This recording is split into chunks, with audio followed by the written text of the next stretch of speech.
Okay, so in this video, I'm just going to show you a few tips and tricks around using Google search. So to start with, let's just do a basic Google search for the water cycle.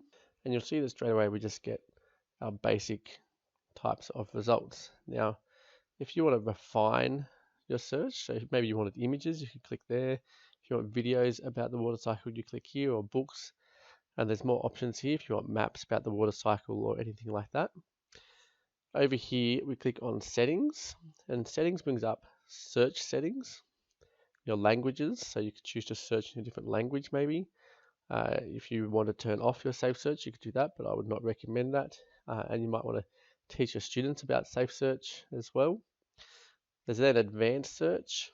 There's stuff here about your data in search, your history, and search help. And then beyond that, we also have tools. So tools that allows you to filter the website according to when it was made. So let's say we want something from the last week about the water cycle. And so you can see that that's now changed. And there's only a few things that have changed in the last week when it comes to the water cycle. Now, we could also have a look at different types of results, all results of verbatim. Let's just go back to any time. The next thing that we can do in here is we can go to our settings, and I want to do an advanced search. So when I click advanced search, and now this is the search I've done so far, it's just all these words, water cycle. I might want to adjust my search by using an exact phrase. So I could take this, so rather than looking for these two words, now they have to be in that order exactly. You could do any of these words. You could choose, and the difference so here, all these words means it has to have both words in it. Any of these words means it could have one of those words in it.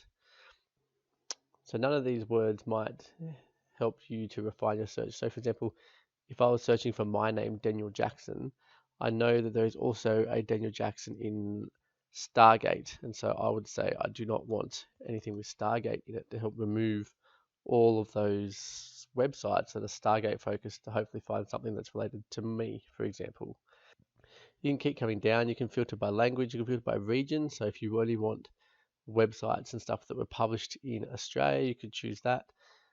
You could choose by when it was last updated.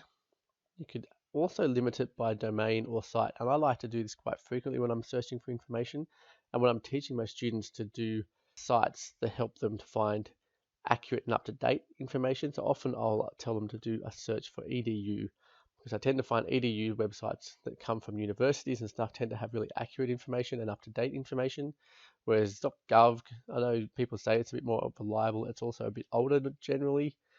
Where the term actually appears, so you can choose whether or not you want it in the title of the page, in the text, or whereabouts. At the moment it's anywhere. Safe search is on.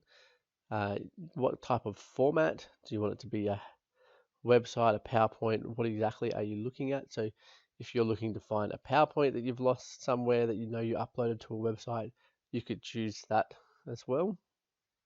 And then the usage rights. This is particularly important when it comes to searching for images that you're going to copy and paste onto a presentation or something like that. It's good to use this to sit there and go, okay, it's free to use or share, or maybe at least free to use, share, or modify. And then it says even commercially, so that means you're going to make money off of it or something. But you can use those filters for your images, and then you can just update your search by clicking advanced search. And now we have a different lot of websites because they all needed to have .edu in it now. And so this is going to be more like an article that's academic rather than just a website where someone's written something very basic on it. Okay, that is your basic kind of Google searches and advanced Google searches. Now I'm going to go back and show you another feature. If we come back to this homepage of Google, you'll see up here that it has the word images. Now, if I click there, I can now search the internet by image. So I can click here, I can upload an image, or I can paste a URL. Let's upload an image. And so, for example, we were just talking about the water cycle. So let's see if I've got an image here about the water cycle that we could upload. There we are. Okay, so now you can see up here in my search bar that it's actually got the image in there, and it's going to find very similar images all over the internet. And so You can see I'm pretty sure this is where the image came from originally. If you want, you can look for visually similar images. Let's click on that. And now we're actually doing an image search using that, and these are all the similar images that relate to that file that I uploaded. Now, another feature within here, when I'm looking at images, so you'll see the tools that come up here. So I can search and change this by size. If I want a medium-sized picture, it'll filter it down to that. If I want to make sure that it's got a particular blue in it, it'll make sure that it filters it for the blue. If I want usage rights, so labeled for reuse, which means that I can use this wherever I like, or maybe reuse with modification, you'll actually see this will cut down a lot of the images. Then go to type. Do I want a face photo or clip art? Do I want line drawing, animation? How old? When was it last made? These are all very similar. Come here to more tools. We can show sizes and stuff. Or we can clear all of that and go back to our original search for these images. And then up here, you can also create collections of your images when you do searches. So just click there and you can add things to your collections as you find them. The final thing that I want to show you is actually Google Scholar. So I'm going to go up here and type in scholar.google.com. Now in Google Scholar, you'll see now it's important that you're logged in with Google Scholar, because it means that because in Google Scholar you can save a lot of the things that you find. So let's have a look, for example, John Hattie Visible Learning. There we go. So here's his book that was published in 2012. I'm going to add it to my library. So I click that and it will add it to my library. And so now when I go over here and click my library, here is John Hattie's book in my library. And so it allows you to curate information. But the other thing that's really good here is that I want to make sure that I reference this book correctly in something that I'm producing for my assignment. So I might click here, and now I have the MLA, the APA, Chicago, Harvard, and Vancouver style of formatting. And I can go to different things here in terms of EndNote or something, but I'll probably just go here, copy the APA, and then I can easily paste that into any document that I've got to make sure that I am referencing it correctly.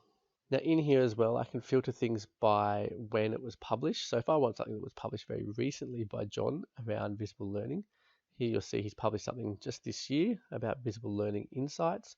He has visible learning feedback that he published last year, and a model of learning optimizing the effectiveness of learning strategies. Now if it's a book, it'll say book at the front, and if it's an article, it will not. It'll just generally say nothing. And so here's a critique of John Hattie's theory that was in 2009. If you can access it publicly, it'll be over here with a link. So a matrix of feedback for learning, I can click on that. For example, it's in the Australian Journal, and that should open up a PDF of that article that John has written. And I can scroll through and read this article by him. Now, of course, if you find something and you want to open it, I highly recommend you just right click and then open it in a new tab. It'll mean that you keep this page and all the things that you've already set up in terms of creating filters and stuff. And then of course you can also create an alert. So if I click on create an alert, it means that I will get an email. So anytime that something new pops up in this search, they will send me an email every time there's 10 results or 20 results of new things, new websites, new articles that are published, new books that are published. I'll get notified about that in an email that then allows me to check in and not have to constantly come back and search. I'll just get told when there's new information out there, which is particularly good if you're going to do an in-depth study, particularly at a university level, to use these kinds of notifications. That way you'll get a notification and you stay up to date with the research as it is being done. Well, that is it for my introduction to Google search. So please make sure that you teach your students how to do better Google search and to use the advanced Google search more frequently. So thank you guys very much.